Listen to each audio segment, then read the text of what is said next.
Lagi wak. Aduh imak panas wak. Hombankan bawang. Dah lama aku tak masak ni wak. Mana agaknya. Hari ni wak ilmu kebal aku jadi wak. Tak pakai sudu lagi wak. Aduh imak panas wak. Hombankan tembilu.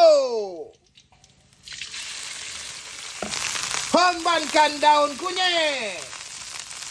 Hombankan mecin. Hombankan garam. Hombankan lada.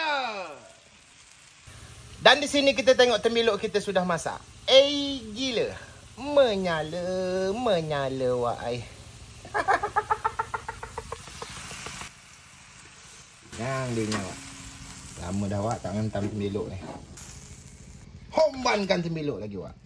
Bismillahirrahmanirrahim.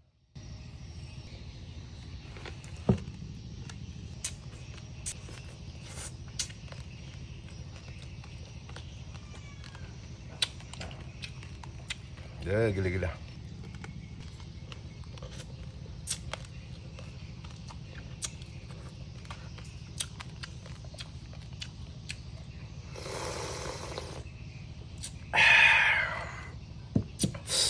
Gila wak. Menyala wak ai.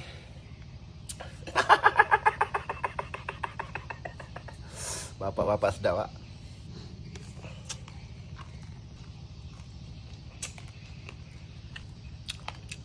Ada.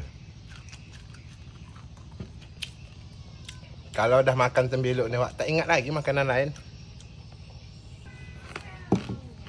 Jadi wak, kalau luka sembilang itu wak, umpan yang paling bagus tembiluk wak. Tapi dengan batang-batang dia dipotong pendek-pendek wak, masuk ke dalam luka. Itu paling manis umpan dia wak. Cuma tembiluk ni agak payah lagi. Aku bantai ikan sarden wak. Ikan masuk dalam lokah, aku pun makan di atasnya wak.